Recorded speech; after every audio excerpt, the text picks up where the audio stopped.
Parashat Vayechi, Genesis chapter 47, verse 28 to chapter 50, verse 26. Chapter 47, verse 28. Now Jacob lived in the land of Egypt for 17 years, so the days of Jacob, the years of his life, were 147 years. As the time of Israel's death drew near, he called for his son Joseph and said to him, "If I have found favor in your eyes, please put your hand under my thigh and show me faithful kindness. Please do not bury me in Egypt. When I lie down with my fathers, you must carry me out of Egypt and bury me in their burial place." So he said, "I myself will do according to your word. Swear to me," he said. So he swore to him. Then Israel bowed down in worship on the head of his staff. Chapter 48. After these things, someone told Joseph, "Behold, your father is sick." So he took his two sons, Manasseh and Ephraim, with him. When someone told Jacob, saying, "Behold, your son Joseph has come to you," Israel summoned his strength and sat up in the bed. Then Jacob said to Joseph, "El Shaddai appeared to me in Luz, in the land of Canaan, and blessed me. He said to me, I am going to make you fruitful and multiply you and turn you into an assembly of peoples, and I will give this land to your seed after you as an everlasting possession. So now, your two sons, who were born to you in the land of Egypt before I came to you in Egypt, they are mine. Ephraim and Manasseh will be mine, just like Reuben and Simeon. Any descendant of yours, whom you father after them, will be yours. They will be identified by the names of their brothers for their inheritance. Now as for me, when I came from Padan, to my sorrow Rachel died along the way in the land of Canaan, while we were still a distance from entering Ephrath. And I buried her there on the way to Ephrath, that is Bethlehem. Then Israel saw Joseph's sons and said, "Who are these?" Joseph said to his father, "They are my sons, whom God has given me here." Then he said, "Please bring them to me, so I may bless them." Now Israel's eyes had grown heavy with old age. He could not see. So he brought them near to him, and kissed them and hugged them. Then Israel said to Joseph, "To see your face I didn't expect, and look, God has let me see your offspring as well." Then Joseph took them from his knees and bowed with his face down to the ground. Then Joseph took the two of them, Ephraim with his right hand across from Israel's left, and Manasseh with his left hand across from Israel's right, and brought them close to him. But Israel stretched out his right hand and placed it upon Ephraim's head, though he was the younger, and his left hand upon Manasseh's head, crossing his hands, though Manasseh was the firstborn. Then he blessed Joseph and said, "The God before whom my fathers Abraham and Isaac walked, the God who has shepherded me throughout my life to this day, the angel who redeemed me from all evil, may he bless the boys, and may they be called by my name, and by the name of my fathers Abraham and Isaac. May they multiply to a multitude in the midst of the land." When Joseph saw that his father placed his right hand upon Ephraim's head, it was wrong in his eyes. So he took hold of his father's hand to remove it from Ephraim's head to Manasseh's head. Joseph said to his father, "Not like that, my father, because this one's the firstborn. Put your right hand upon his head." But his father refused and said, "I know, my son, I know. He also will become a people, and he also will become great. But his younger brother will become greater than he, and his seed will be the fullness of the nations." Then he blessed them that day, saying, "In you shall Israel bless by saying, May God make you like Ephraim and like Manasseh." Thus he put Ephraim before Manasseh. Then Israel said to Joseph, "Look, I am about to die, but God will be with you and will bring you back to the land of your fathers. Now I myself give you one portion more than your brothers, that which I took from the hand of the Amorites with my sword and my bow." Chapter 49. Jacob called his sons and said to them, "Gather together so that I can tell you what will happen to you in the last days. Be assembled and listen, sons of Jacob, and listen to Israel your father. Reuben, my firstborn are you, my vigor and firstborn of my power, endowed with extra dignity, endowed with extra strength. Like water boiling over, you will not have extra, for you got up into your father's bed when you defiled a maid's couch. Simeon and Levi are brothers, instruments of violence are their knives. In their secret council may my soul not enter. In their contingent may my honor never be united. For in their anger they slew men, and in their self-will they maimed oxen. Cursed be their anger, for it was strong, and their rage, for it was cruel. I will disperse them in Jacob, I will scatter them in Israel. Judah, so you are, your brothers will praise you. Your hand will be on your enemy's neck. Your father's sons will bow down to you.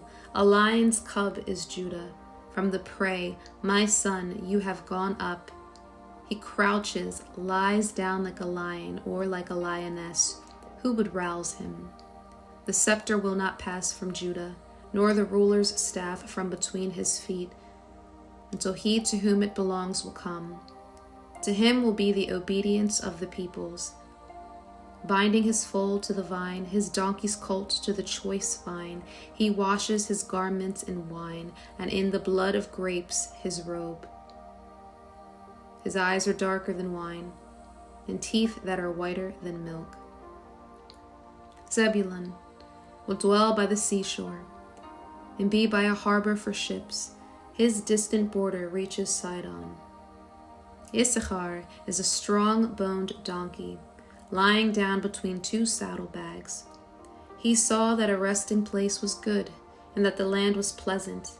He leaned his shoulder to bear a burden and became a forced laborer. Dan will judge his people as one of the tribes of Israel. Let Dan be a serpent beside a road, a viper beside a path, who strikes a horse's heels, so that its rider falls backward. For your salvation I wait, Adonai. Gad, attackers will attack him, but he will attack their heels. Asher, rich is his food. He will provide delicacies fit for a king. Naphtali is a doe let loose, who offers words of beauty. A fruitful son is Yosef, a fruitful son beside a spring. Daughters walk along a wall. The archers were bitter and shot arrows and were hostile towards him. Yet his bow was always filled, and his arms quick moving by the hands of the mighty one of Jacob. From there a shepherd, the stone of Israel, from the God of your father who helps you, and Shaddai who blesses you, with blessings of heavens above, blessings of the deep that lies below, blessings of breasts and womb. The blessings of your father surpassed the blessings of the ancient mountains, the desire of the everlasting hills. May they be upon Yosef's head, upon the crown of the one set apart from his brothers. Benjamin is a ravening wolf. In the morning he devours spoils, and in the evening divides plunder. These are the tribes of Israel, 12 in all, and this is what their father spoke to them. He blessed them, each one he blessed with a suitable blessing. Then he charged them and said to them, I am about to be gathered to my people. Bury me with my fathers in the cave that is in the field of Ephron the Hittite, in the cave that is in the field of Machpelah, that is next to Mamre in the land of Canaan, the field that Abraham bought from Ephron the Hittite as a property for burial. There they buried Abraham and his wife Sarah. There they buried Isaac and Rebekah, and there I buried Leah. The field was purchased along with the cave in it from the sons of Het. When Jacob finished commanding his sons, he drew his feet up into the bed, then breathed his last, and he was gathered to his people. Chapter 50. Joseph fell upon his father's face, wept over him, and kissed him. Then Joseph commanded his servants, the physicians, to embalm his father.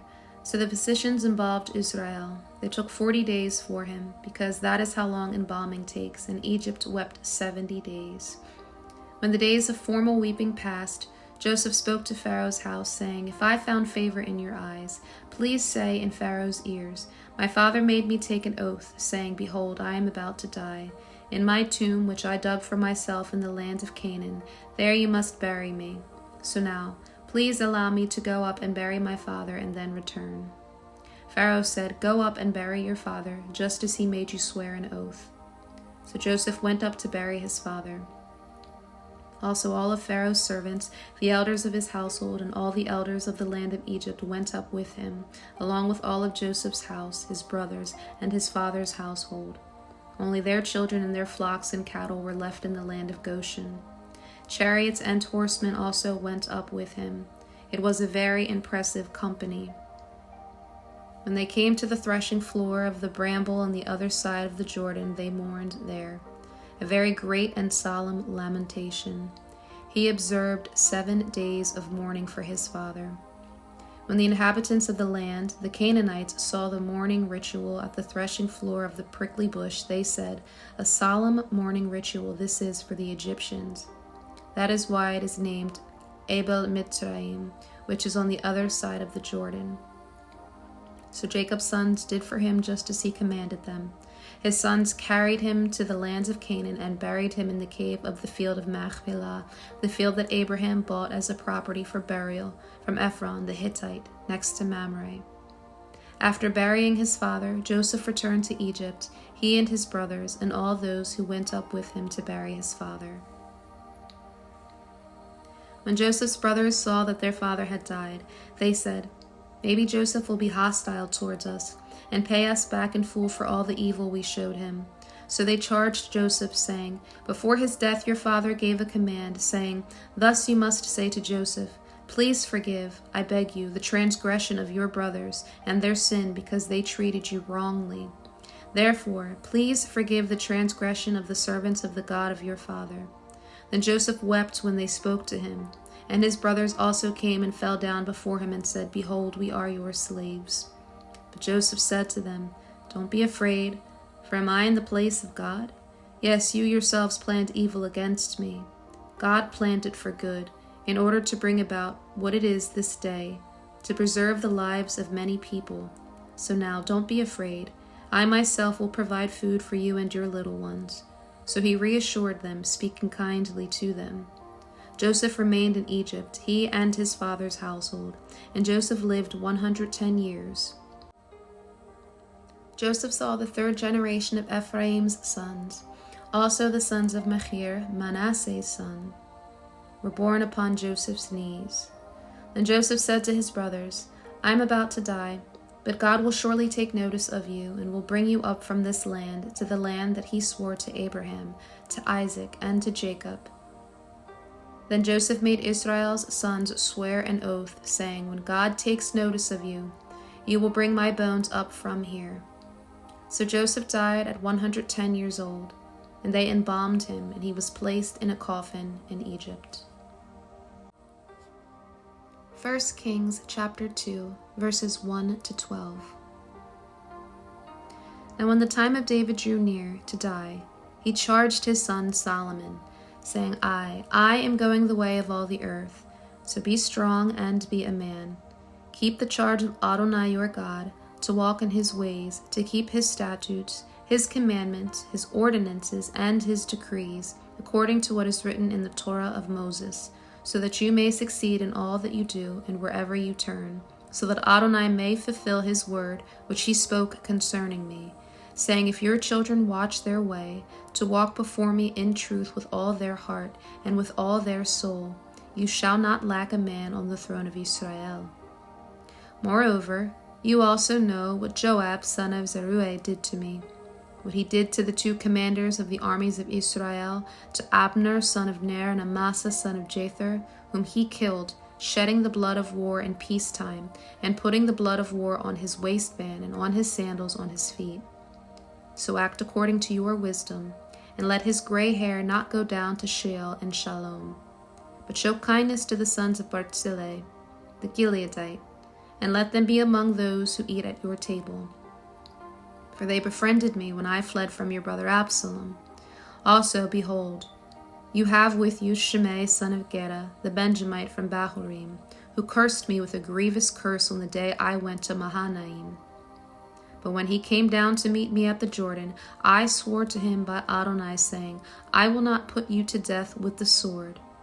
Now, don't let him go unpunished, for you are a wise man. You will know how to deal with him and bring his gray hair down to Sheol with blood. Then David slept with his fathers and was buried in the city of David. The days that David reigned over Israel were 40 years. 7 years he reigned in Hebron, and 33 years he reigned in Jerusalem. Then Solomon sat upon the throne of his father David, and his kingdom was established firmly. 1 Peter chapter 1, verses 1 to 9. Peter, an emissary of Messiah Yeshua, to the sojourners of the diaspora in Pontus, Galatia, Cappadocia, Asia, and Bithynia, chosen according to the foreknowledge of God the Father, set apart by the Ruach for obedience and for sprinkling with the blood of Yeshua the Messiah. May grace and shalom be multiplied to you. Blessed be the God and Father of our Lord Yeshua the Messiah. In his great mercy he caused us to be born again to a living hope through the resurrection of Messiah Yeshua from the dead. An incorruptible, undefiled, and unfading inheritance has been reserved in heaven for you. By trusting, you are being protected by God's power for a salvation ready to be revealed in the last time. You rejoice in this greatly, even though now for a little while, if necessary, you have been distressed by various trials. These trials are so that the true metal of your faith, far more valuable than gold, which perishes though refined by fire, may come to light in praise and glory and honor at the revelation of Messiah Yeshua. Though you have not seen him, you love him. And even though you don't see him now, you trust him and are filled with a joy that is glorious beyond words, receiving the outcome of your faith, the salvation of your souls.